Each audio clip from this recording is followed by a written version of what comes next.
Hi again, grade 8 Spedgens. Welcome to week 4 of our module-based instruction. And for this week, we will talk about the use of modal nouns. I expect that you are still holding the same module from last week because I instructed that that module will be good for 3 weeks. So we are currently studying a series of lessons on modals. And our lesson today on the use of modal nouns is very much closely related to our previous lesson on modal verbs. First, we will try to review the concepts learned from our previous discussion on modal verbs. Kindly look at the review questions on your screen and recall the answers to the following. 1. What are modal verbs? Once again, modal verbs are helping verbs which change or modify the meaning of the main verbs. They are helping verbs with special meanings. Review question number 2. What are examples of modal verbs?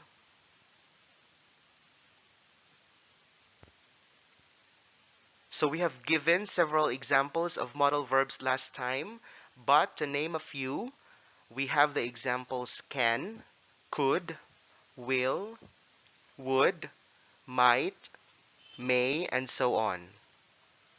Last review question. What are examples of the uses of modal verbs? Likewise, based on our previous discussion, we learned that modal verbs have many uses and that ang isa ka modal verb can sometimes have multiple or many uses. But to name some of the uses of modal verbs, pwede sila mausar to ask and give permission, to show possibility, to predict something, to prohibit something, to show ability, and so on. So by the end of the discussion and by the end of you reading the module, we hope to attain the following objectives. 1. Identify modal nouns. Okay? So I hope after this, makabalon na kung ano ang modal noun sa sentence if you have a modal noun sa sulod sang imong sentence. And the second one is construct sentences using modal nouns. I also hope that by the end of the lesson, you will be able to make or you could be able to make certain sentences which include or which has modal nouns on your own. Prior to our discussion, kindly get your notebook first and try to answer what's in on page 12. Once again, pause the video and only get back to it after you answer. Now kindly study what's new on page 13. There are several questions in that section and try to answer them mentally so you will be ready to understand our lesson on modal nouns after. We will now begin with our discussion of the lesson. So like I said, modal nouns, the lesson on modal nouns is very much closely related to our modal verbs. Makita nyo na karon eventually sa aton lesson nga there are actually a lot of similarities between modal verbs and modal nouns. And also, pag nakita nyo ini nga mga similarities, makita nyo man ang differences, hopefully. So let's try to answer this question first. Ano ang ginatawag nga modal nouns? So of course, obviously, they are nouns that express modality. So on the given definition, we have two highlighted words. Remember that modal nouns are nouns and that kung pamangkuton kung ano ang usar sang modal nouns, they are used to express modality. What do I mean by modality? So you also have there the definition. Modality means the quality or state of something other than a simple fact. Okay? The definition might be a little bit confusing for you, but remember lang nga ang modality meaning nagapakita sang sitwasyon or kalagayan sang isa ka butang nga hindi lang simple fact or kamatuoran ang iya ginasugid. As we go along, and as you see the examples of modal nouns later, you will understand what I mean by modality. So once again, modal nouns are nouns that express modality. Okay? Alright, so here are the examples of sentences with modal nouns in them. So we have three and try to compare kung paano ginausar ang mga modal nouns nga na-underlinean sa kada sentence. First sentence, if Carl campaigns hard, his win is a certainty. Second sentence, Carl's friends express their willingness to help Carl in his campaign. Third sentence, there is likelihood that the students will vote for Carl. Okay, now we will shift our focus on the three underlined and highlighted words. The words are certainty, willingness, and likelihood. These words are examples actually of modal nouns. Kaya nga aman, when we try to go back to our definition, una is they are nouns. 'Di ba? Certainty is a noun. Lantawon ta ang ending. 'Di ba ang mga ness kag hood usually denote that the word is a noun. So we have certainty, it ends with y, more likely it's a noun. So and then willingness ends with ness, more likely it's also a noun, and likelihood it ends in hood. So more likely it's also a noun. So that's why certainty, willingness, and likelihood are examples of modal nouns. Ikaduwa, these words, aside from being nouns, also show modality or kalagayan or sitwasyon. 'Di ba? Kaya hambal ta kagina, modal nouns express modality, which means the quality or state of something other than being a simple fact. For example, certainty explains nga ang kalagayan or ang sitwasyon is very sure. 'Di ba? Okay. Willingness expresses that the fact or the situation, ang kalagayan or sitwasyon is handa sila magbulig. Right? And the third one, likelihood expresses the kalagayan or sitwasyon nga dako ang tsansa or may tsansa. So once again, certainty, willingness, and likelihood are examples of modal nouns because one, they are nouns, and two, they express modality or kalagayan or sitwasyon. Just like modal verbs, ato mga can, could, will, would, may ara man kita several examples of modal nouns. Try to look at your screen and you have there some of the most common examples of modal nouns. So we have possibility, obligation, necessity, ability, permission, request, promise, chance, requirement, responsibility, and capacity. Okay? So tandaing ang modal nouns, nouns na sila. So that's why they have noun forming suffixes in the end. Okay? Mga ity in the case of possibility and necessity and responsibility. And then may ara man kita noun forming suffix nga ion. For example, obligation, permission, okay? May ara man meant, as in requirement. Just remember that modal nouns are nouns. That's why ang usar nila sa sentence is also a noun. Okay? So you can memorize, if you want, the list of modal nouns that I have shown you. Also, just like your modal verbs, your modal nouns also has or have their own uses and meanings. So mausar kita table, we will try to discuss them one by one. The same table again can be seen on your module. So if you don't want to look at the screen and you don't want to study them on your screen, you can get your modules and see the same table. Okay? So let's have first possibility. Ang modal noun nga possibility, The meaning is the condition or fact of being possible. So makita nyo na karon sa column sang meaning nga ginasulit-sulit ang condition, ang words nga condition, fact, feeling, quality, or state because like I said, those are the uses of modal nouns. They show condition, kalagayan, or sitwasyon. So once again, possibility means the condition or fact of being possible. Please look at how the word is used in the sentence. There is a possibility of rain tomorrow. Okay? So noun ang usar niya sa sentence.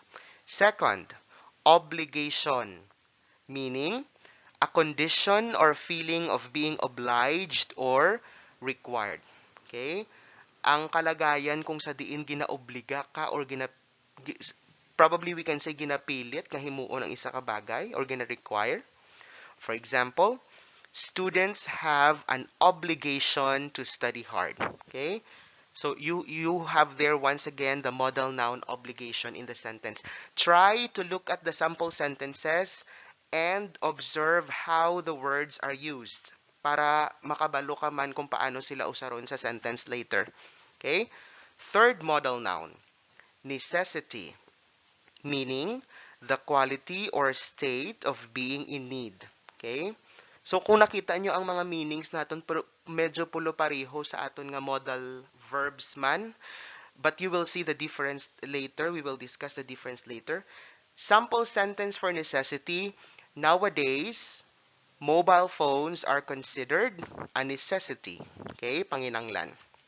Next, ability, meaning the quality or state of being able. Sample sentence. I have a friend who has the ability to read minds. Okay? So, ability sa aton pa, abilidad. Okay? Next modal noun. Permission, meaning the right or ability to do something given by someone who has the power to allow or disallow. Okay? Permission sa aton pa, kasugtanan or pagpasugot. Okay? My brother is given permission to play. Okay? So that's the example of the modal noun permission. Another modal noun we have is request, meaning the condition or state of being requested or sought after. Okay? Hindi ta naman naguro kinahanglan i-translate ang request. Pwede ta mahambalihog probably because usually we also use the word request bisan sa hiligaynon. Sample sentence, the sick lady sent a request for medical assistance. Okay. So hopefully as we go along on reading the sample sentences and the meaning, I hope that you can see nga medyo hapos lang usaron ang aton modal noun sa sentence. Next, promise, meaning a declaration to do or refrain from doing something. Okay, pangako. Example, it is important that when we keep a promise, we keep it. Next modal noun, chance, meaning the condition or fact of a particular outcome in an uncertain situation. Tsansa, in Hiligaynon. Example, if Tony works hard, he has a big chance of succeeding. Next modal noun, requirement. Or requirement also is used in Hiligaynon conversations. So kung requirement, daw pulo pareho sang necessity, kinahanglan. Meaning, a condition that something is needed or must be done. Okay? Take note of the use of the word must there. Diba? So ang must, we have learned, is an example of a modal verb which show requirement or necessity. So that's why related lang ang lesson naton sa modal noun kag sa modal verb. Pero ang subong, words nga ginatun-an naton are modal nouns. Lain ang ilang usar. So during the pandemic, a quarantine pass is a requirement if one will go to the grocery store. Next, responsibility, meaning The quality or state of being responsible.